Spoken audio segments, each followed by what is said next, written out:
welcome. And Mike Johnston, who cannot be here because he owns a home in Florida, and he flew to Florida this morning, I believe, to go put boards on the windows and such. So, welcome both of you.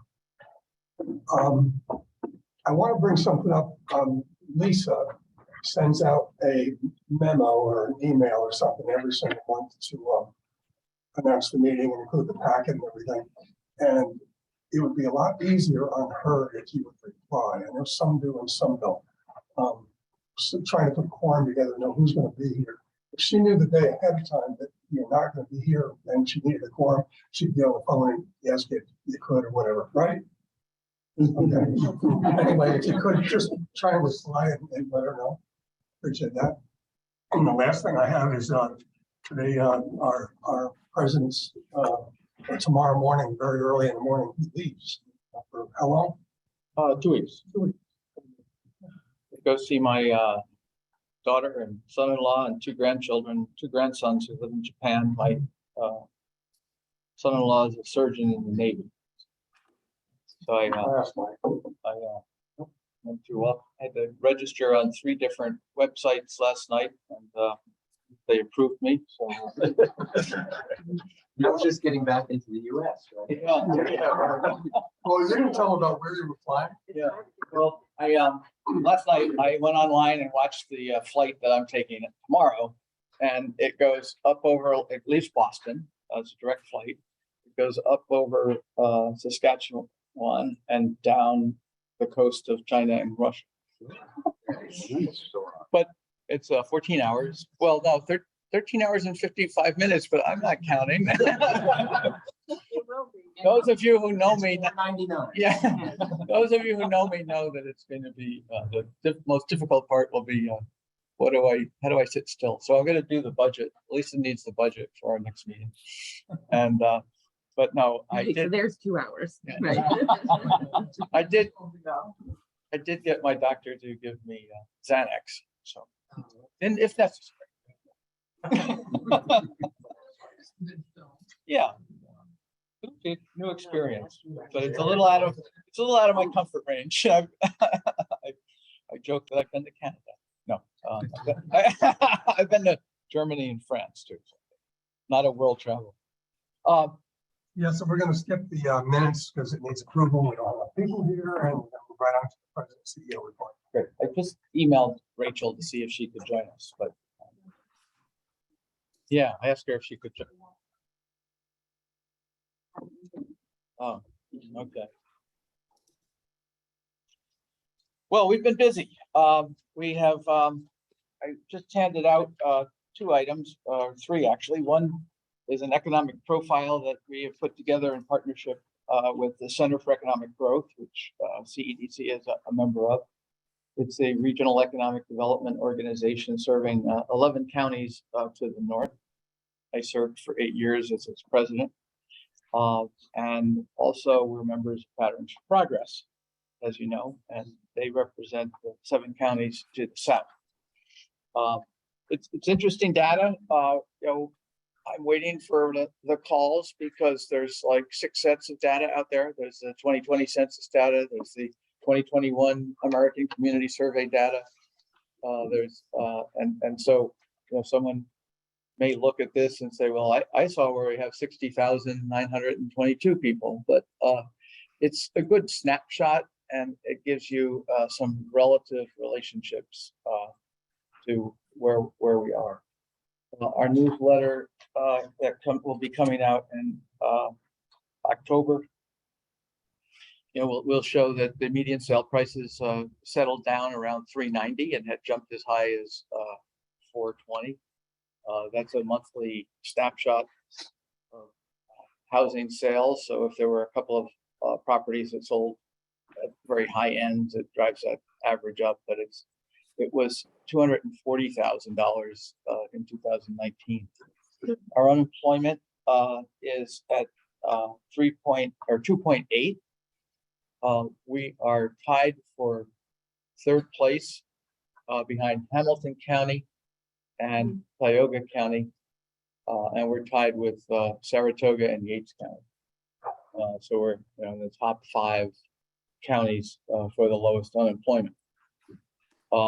that also means that there are less people available to work, and that's a problem for all of us. We continue to look for an administrative assistant to work with Lisa, a replacement for Laura Crana to work with Martha, and after last night's County Economic Development Committee meeting, we'll be putting out the job description for the housing coordinator. Again, it's, we do have some prospects finally for the administrative assistant project, and I somewhat attribute it to the 20,000 flashes that the Register Star put online for us, and that was $250. But I guess if you go online to look at the website flashes, and we have been using social media. I've been reading up on the fact that there was a final government program available that was known as the ERC, the Employee Retention Credit. I read somewhere where it said that not-for-profits were also eligible. I called our accountants at UHY, and they did we sent them data, we sent them information that Lisa had available as to when we closed the office, when we reopened it on a staggered basis, or there were split staff, so no, we didn't have the whole team here at the same time. And the good news is we are eligible for a $40,300 credit for having the fourth quarter of 2019. We had gross revenue of 205, and in 2021 we had gross revenue of 136,000. I looked at this very carefully. I didn't want it to be the result of timing and accruals, and I worked on this with the accountants. A good portion of that drop was the result of the county reducing our contractual payment from 115 to 92. And the other, resulted from the fact that in 2019 we had a $12,000 grant from the Greenway Council for a rail trail study, and we also, when we looked at the technical assistance revenue, we had $38,000 in the first quarter of 2019, and that dropped to $13,000 in the first quarter of 2020. They did subtract out the PPP income when they did that, and I wanted to be absolutely sure that there was full awareness of the board to this, and I know we don't have a quorum, but I'm planning to submit an application to sign an agreement with UHY. Under fee is certainly under $5,000, probably $1,000 to do the application, but to access these funds. And we will,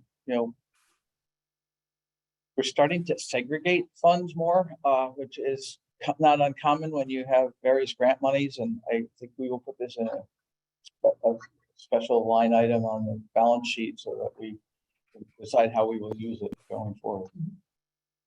The other broadband, we have been followed. We had a good call with the Empire State Development New York Broadband Group that the governor has reconstituted. They're waiting for their director to be appointed, so there's 3 people up there, kind of people in waiting.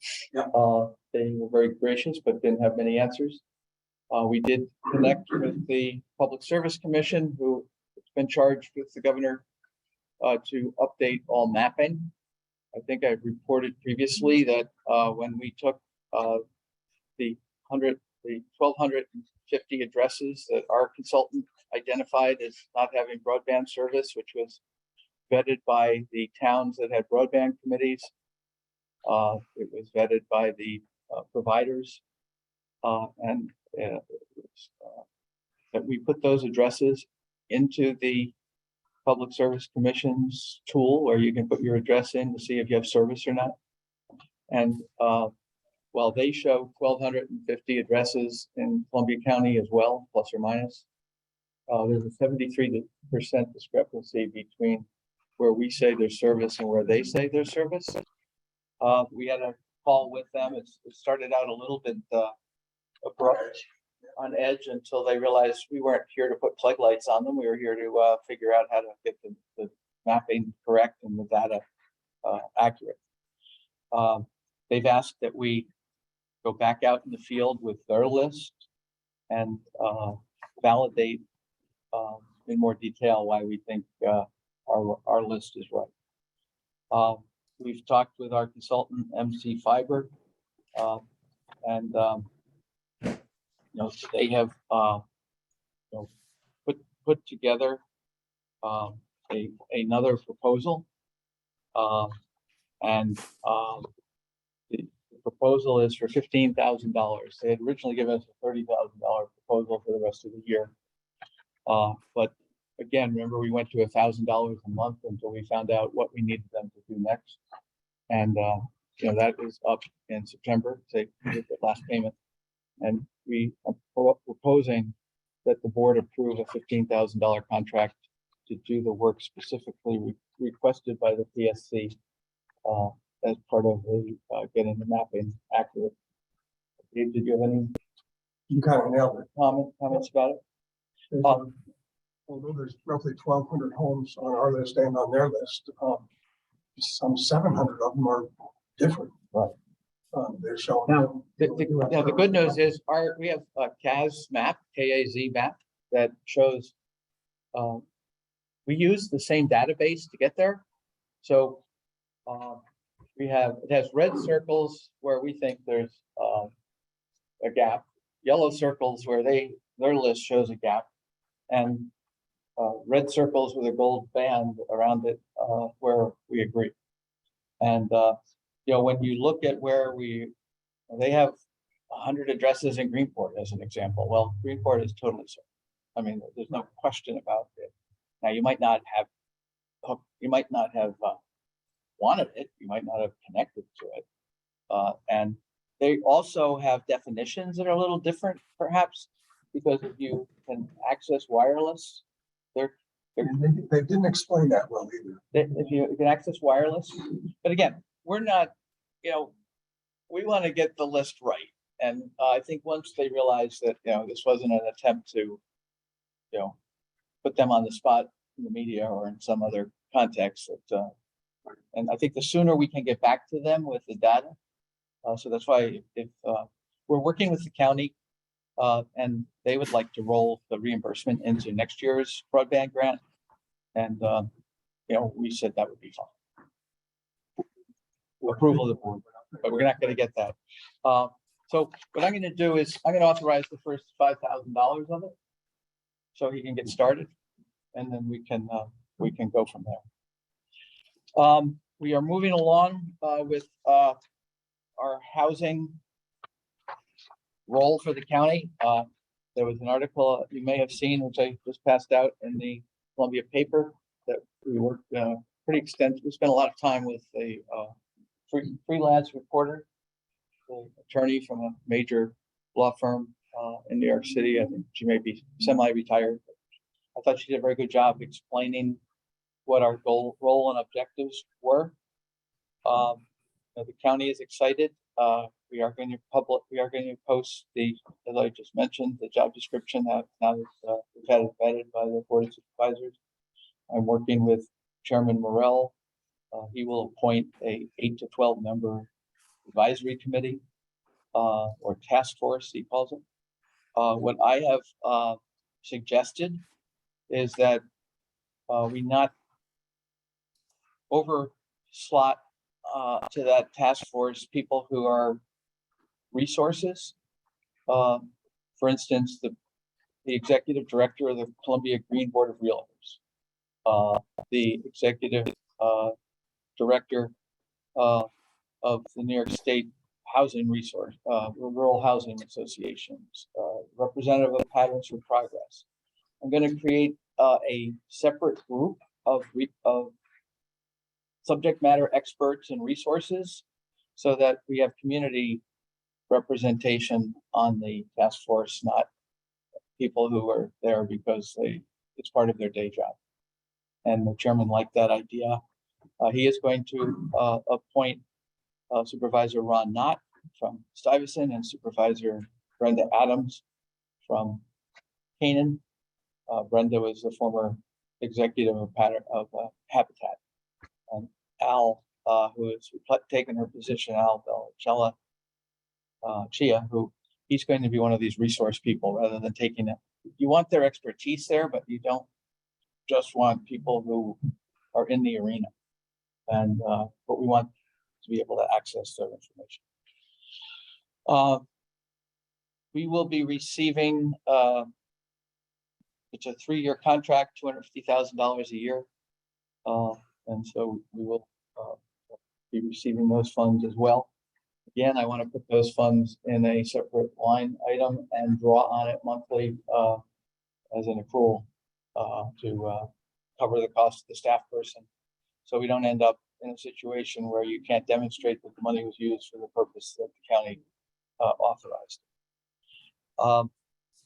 So I think that it's exciting, but it's also daunting we went from broadband to supporting small businesses and town economic development capacity under Columbia Forward to housing. And I have to admit, one supervisor at a previous meeting said, CEDC does a great job, but why do they get to do everything? So we're a little sensitive to that observation, but it was not lost on us. Well, you don't want to say that and find out you can't deliver. So, but I do think that when you look at workforce and education, you look at housing, you look at broadband, those are the three, and infrastructure. Those are the three biggest or four biggest areas of holding back the economy. And Chris Nardone from the Workforce New York office, who did a terrific job as the auctioneer or MC at the community college's recent gala, by saying that this is the last place he wanted to be tonight, so help me out and give money quick. And I guess he raised what, $40,000, $48,000. So I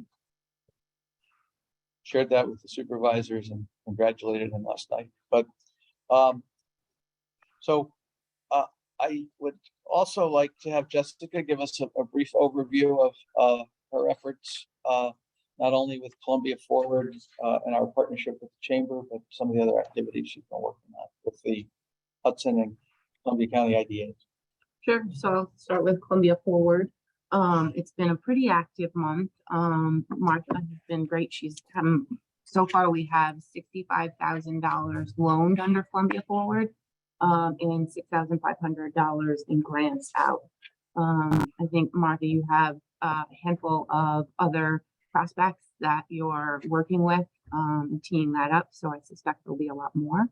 I've been working with a handful of the town's economic development committees and attending those meetings, really to get the word out about Columbia Forward as well as sort of CEDC as a resource. And that's been going really well. We've got a lot of response and a lot of people reaching out for assistance. And there was a couple rounds of grant funding that the state had opened that just closed.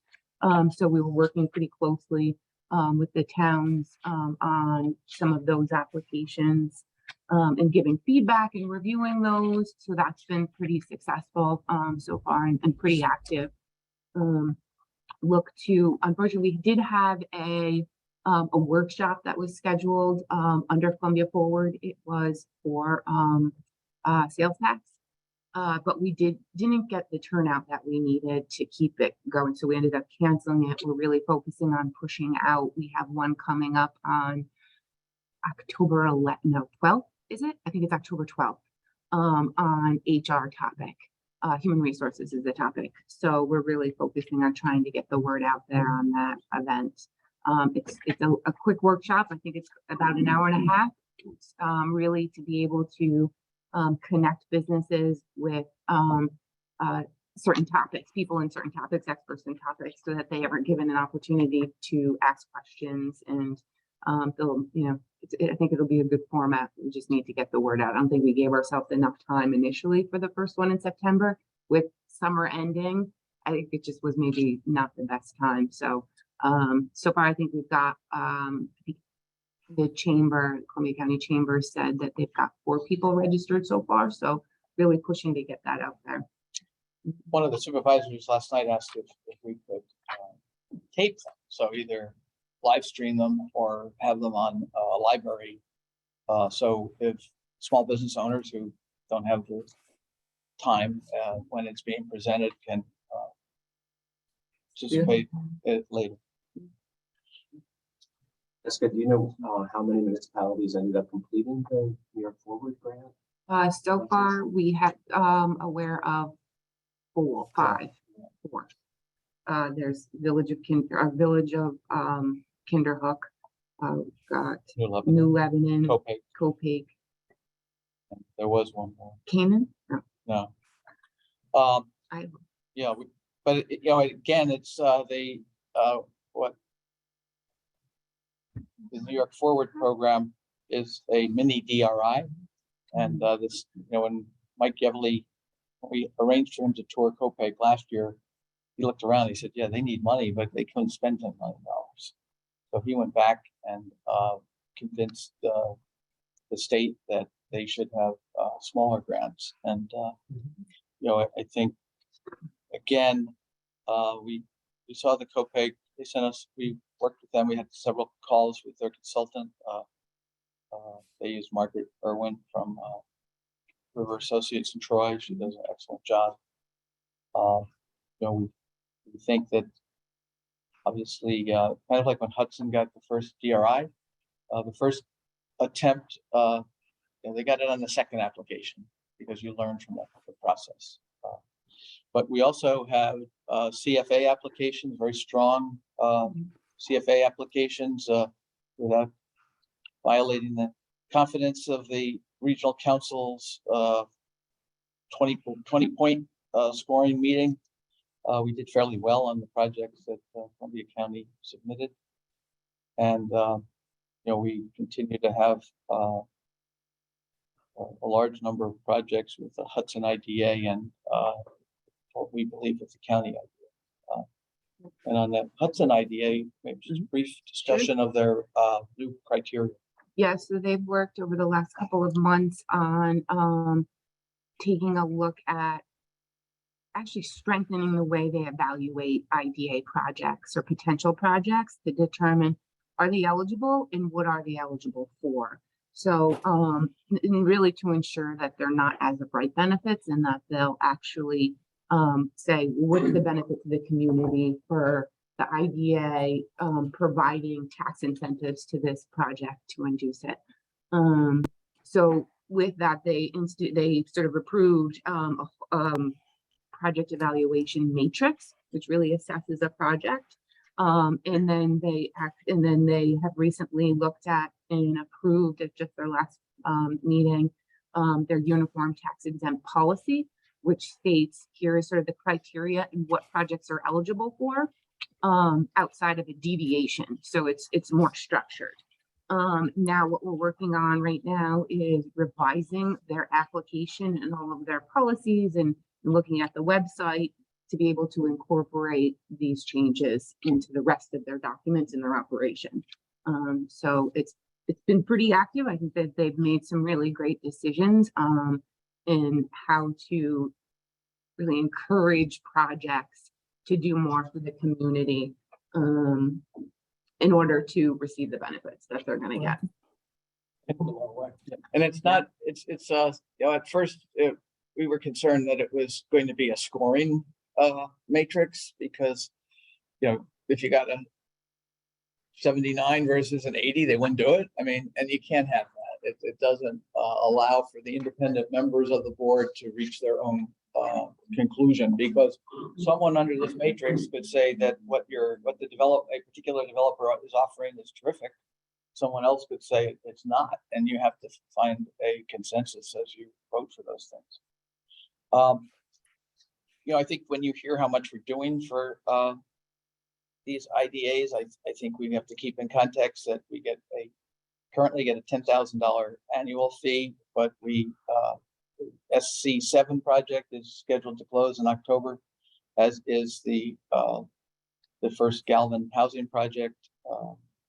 And we will get a $7,500 fee on SC7 and a $10,000 fee on the closing of the other. So at that point, you know, they're $27,000, and we're starting to get in a range where the compensation we're getting is representative of the work.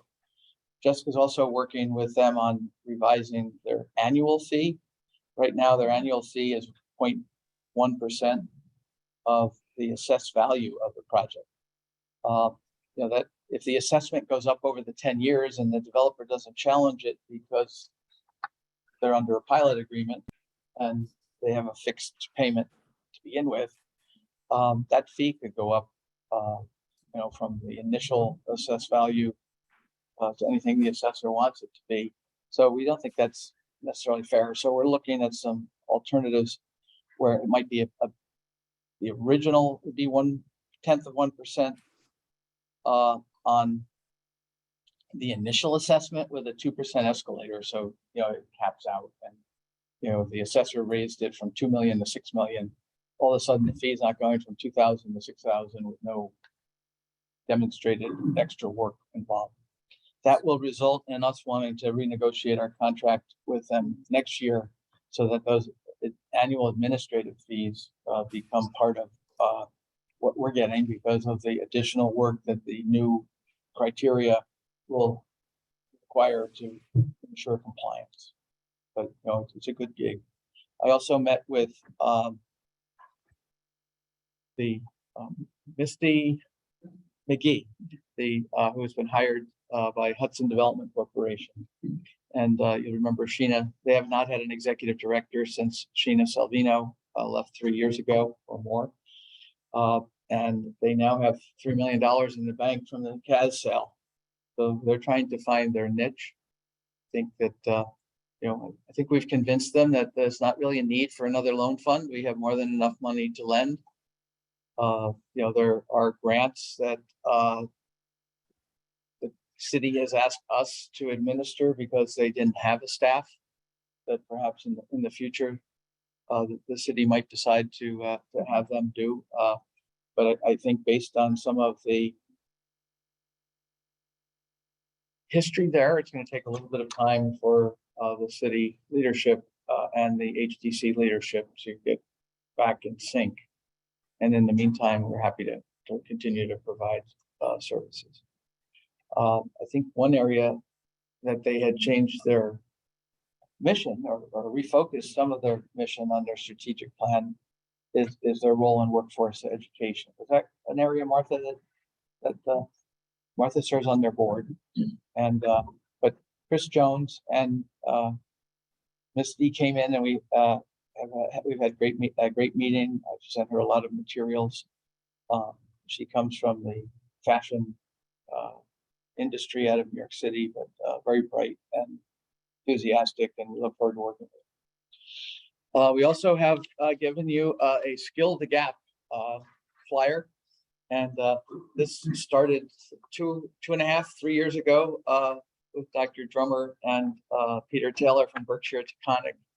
And perhaps you'd like to just give a quick overview.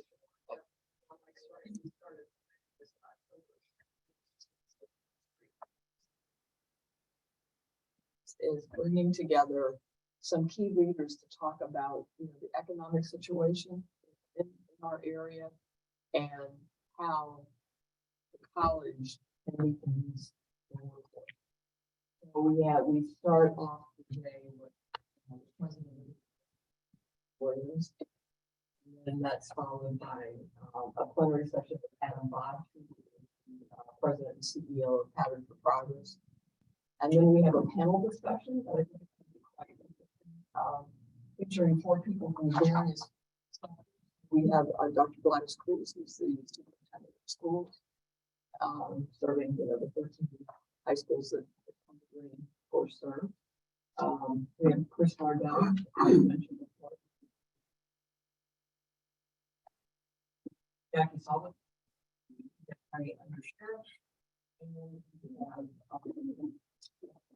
from the fourth one, Sandra Dillon from from Principal. So I think that's going to, we're going to be talking with them about their perspectives, what they see right now in this post-pandemic world that we're encountering. What new trends have arisen, what had started before the pandemic, because there are things that got exacerbated during the pandemic. We're already on the radar. So we're going to be taking a good look at that. And then we're going to be breaking into small groups, having some discussions about, what did you learn today? What do you want to find out more about? Some report outs, and then there's going to be a lunch and networking session. So I think it's going to be a very well spent morning. We had there's 2 groups. There's a planning group, and then there's a tactical marketing group. And we had the marketing call yesterday. There are about 50 people registered. We're looking 3 weeks away. And I think we're looking for 150. So what's going to happen is at the planning group, we're going to review the list a week from Monday, next Monday, to see who's not on the list. So if you're not registered, you may be getting calls from us because we do think that representatives of this board represent a broad sector of the education, not-for-profit, business and government community, and it should be really valuable because we don't want all one sector in attendance. Jessica and I have also been talking about the strategic planning. We thank those of you who were able to complete the brief survey. And we are going to send out some new dates at the end of October because I think that it did make sense to have an in-person session that did not 75 minutes, that would not be a board meeting, so that it didn't interfere with the work that we needed to get done as part of the board. So we will get that out to you. The other issue, final issue for me, is you'll recall that over time, the county has had CEDC or the county IDA sell parcels on its behalf from the Commerce Park. And currently on our balance sheet, we're showing as restricted assets, from the county for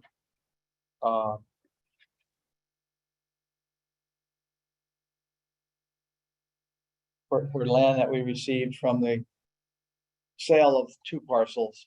One was sold twice. It was sold and the county got the money, and then they foreclosed, and the person who bought it the second time generated the money. There was a restricted account for funds that was designated for a water tower at the Commerce Park. And the county has asked us to purchase a piece of land. As you recall, we approved lot 8, a 6-acre parcel on Route 9H, just south of Kozels, just north of the sign company. The county had moved forward wanting to build a facility there that would enable them to do all of the Meals on Wheels program, basically a commercial kitchen.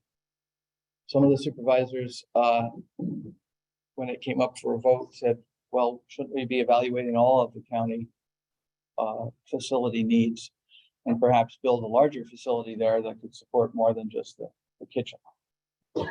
The issue was that the seller had a deal with the county for $224,000 to sell it. And he was getting offers for more, and he was hoping that the agreement with the county would expire so he could. But no, he was really wanted to fulfill his obligation and commitment to the county, but the risk was that someone would come in and try to buy it. So, as you know, we agreed to do that. When you take the money we have on reserve now for directed county funds, and you take, there's going to be a gap of about $100,000. So when the county recently sold the parcel at the Commerce Park for $90,000, they had the IDA do that, and and so what I did get a resolution approved to recommend to the full board last night that would have the give the Board of Supervisors chair the authority to direct the $90,000 from the sale proceeds of the land by the IDA from the IDA to CEDC to be used for this purpose. I wanted to get that done up front so that, sometime down the road, if someone changed their mind, and our role in it was no longer something that was a common agreement on, we would only have about a $20,000 gap. If the county, when they decide what to do, if the county does want to take title to that property, they would, we'd do a reconciliation as to whatever out-of-pocket gap there was.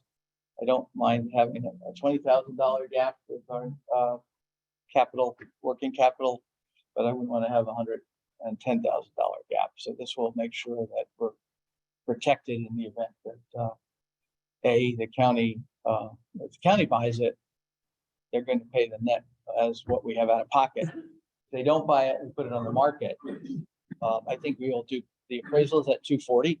So I think we'll do better than the 224. But I didn't want to be $110,000 out of sync on this. So Andy and I discussed this. I discussed it with PJ Keeler, the county treasurer, and the chairman. And the resolution further directs CEDC as well that on receipt of this money, it would be put in reserve with the other funds were restricted. And we would also retain all of those funds for county direction in the future if the sale didn't go through. So it's more of, there's no real action on the part of this board, but I do think we wanted to make sure that we had county funds on hand as close to the sale purchase price as possible. When do you expect that will happen? Andy? No idea. No idea. Quite frankly. But Andy drafted the contract that It has has nothing to do with us. The issue is the seller has to back franchise tax. And it's really an administrative tax return filing process. It's not the franchise tax. So they're still they're in process. Any questions on any of the things we're all working on? We did ask one last thing. Jessica and I and Rick Rector met and we had some discussions with a marketing consultant over in Greene County about spending $3,500 to get some outside perspective on our membership campaign. And the three of us are going to have another discussion about that. And I think we will probably be going forward with some iteration of what they proposed, but sometimes we get too close to it, or we want to kitchen sink it and tell you everything we do. And I think the mayor's marketing background and the new perspective, we want to be able to get the letters out the first week of November rather than the last week of December. And I do think that we were lax in membership follow-up during COVID, but people were either struggling themselves or giving money to social service agencies to help people who were in need. But we do have to get back on track. Finance. We'll have the meeting at the end in October. We moved it a week, so I'm back. And we try to have the finance and audit committee meetings at the end of the quarter, the month following the quarter. As I mentioned last time, we're up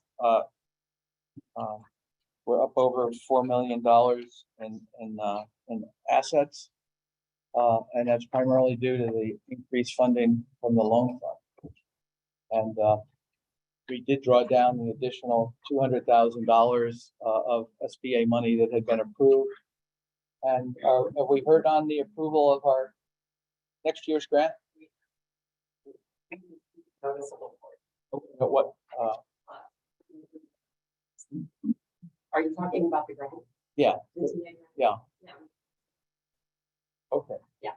And that was up from 180. Yeah.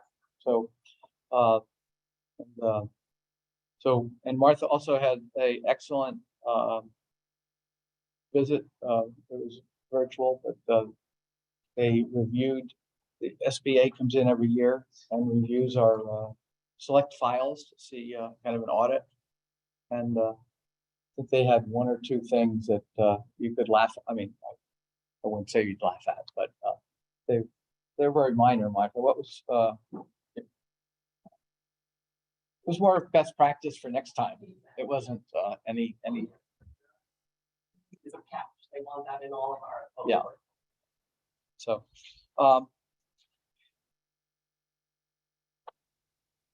again, as you can see, we have sufficient cash to be able to purchase this land. But again, I didn't want to be in a situation where we're using working capital.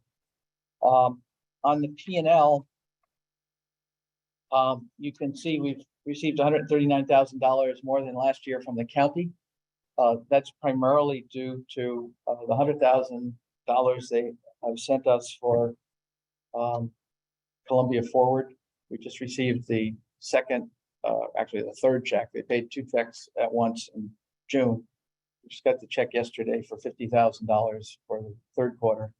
And we will be remitting a portion of that to the chamber as part of our contract with them. And you can see we are up on technical assistance, based on the fact that we had half a year at the old rate and we started accruing in July at the $234,000 rate. As we look at our expenses, it's still the new initiatives and the office expense, which got out of control in the early part of the year. And part of that was the timing of paying dues. And we're going to try to get that, more in line. And it also included the $15,000 for the Career Connects program that we partnered with on the college. So we have a $53,000 net income. What we are doing with the county future forward money is, we are it's $65,000 a year.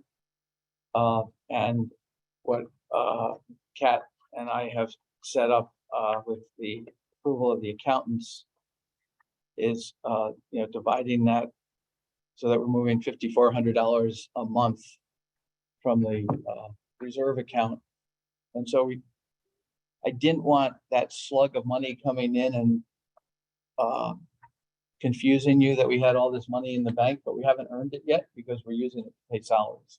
So we're if I put the $50,000 in October, it would look really great, and then it would slowly go away, and you might wonder what happened. Any questions? I think that really the ability to manage what are in essence multiple grants is going to require us to track some additional expense lines and additional income lines.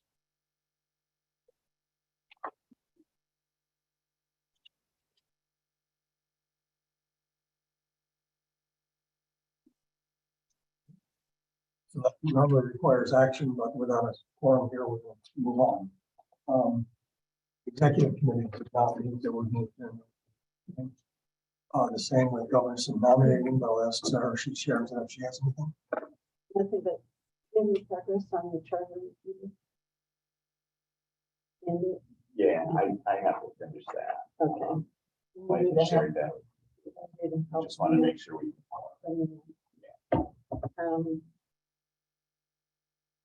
No, You good? Okay. Yeah. Thank you. Loan committee, again, these items require action, but why don't we go through them anyway? Well, yeah, I'll take you to the report in terms.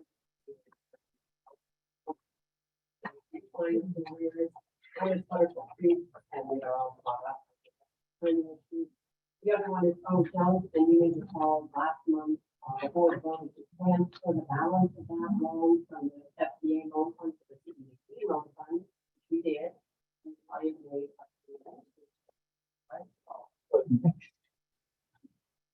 Thank you, Martha. And, loan app, you want to present it, you want to? oh gosh, it is just this close.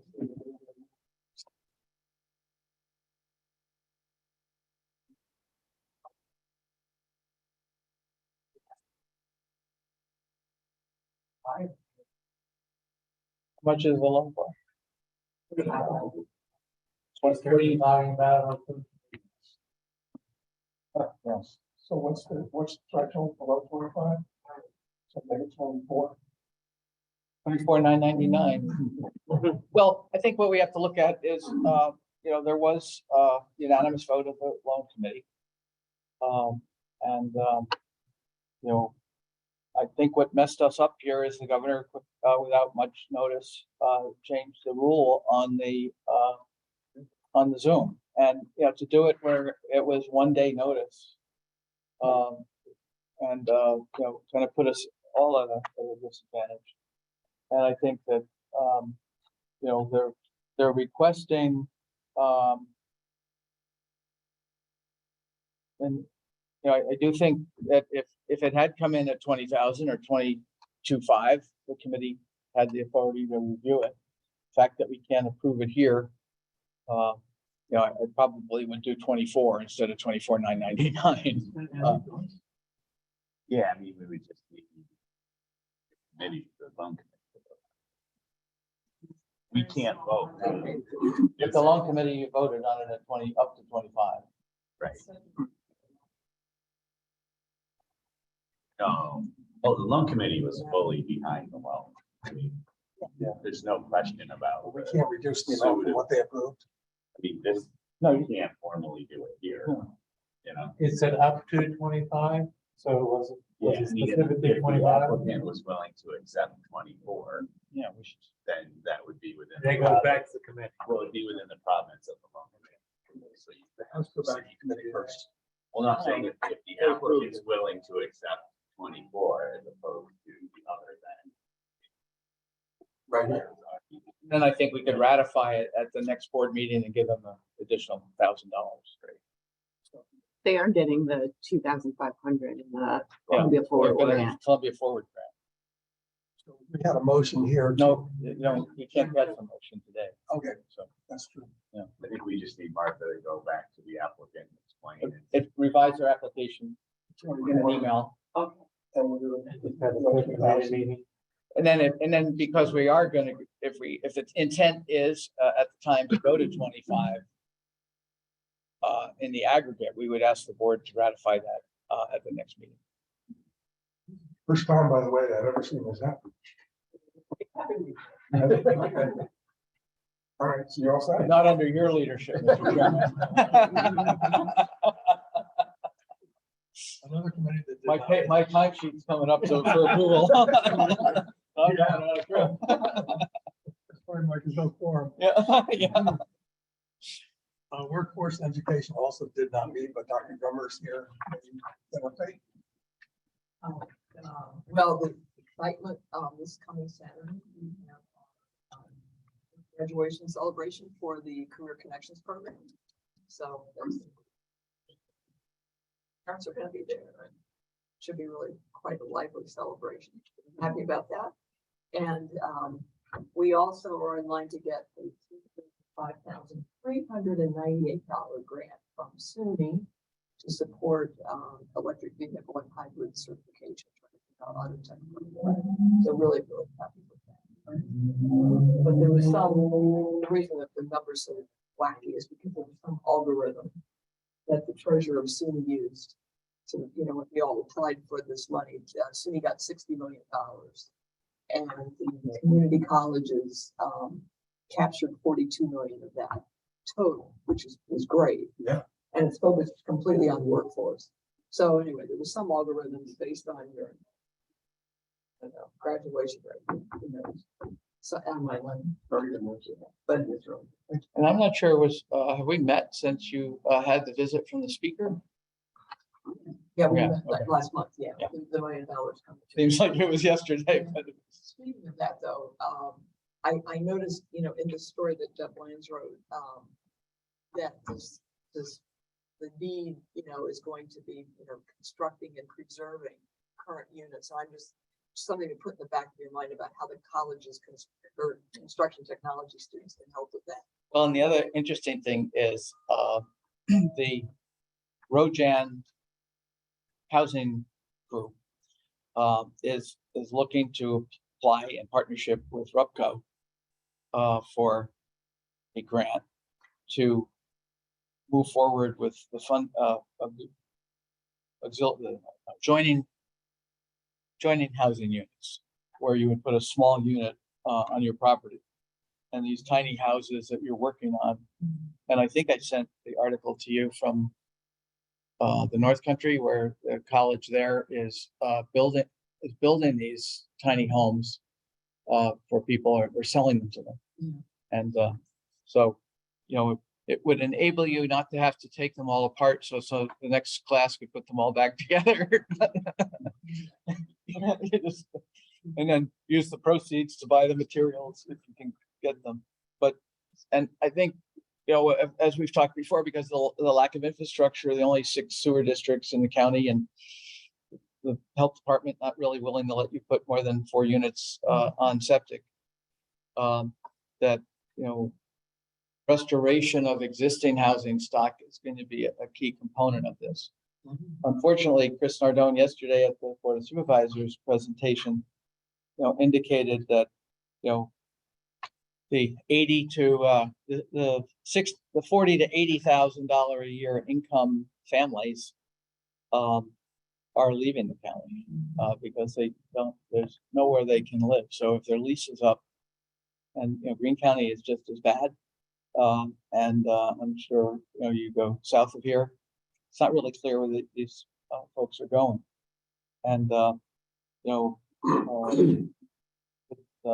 it's an issue that is not going to be solved quickly, because even if the Galvin project, as an example, it's 75 units, and if it closes in October, it's 1.5 years to build. So. Worry about, we spoke with a family paying $80,000 for $80,000. Their rent, I think, tripled, and they couldn't afford it, so they ended up at the Albany Mission. And that's the kind of story that just breaks my heart. And there's many more than just that one that, you know, that he was just aware of it because they came to talk to get help.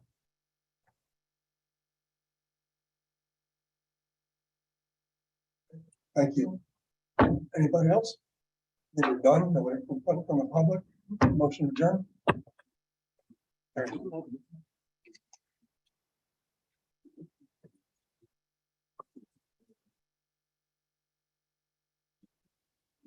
You know, we don't want to go looking for those next time.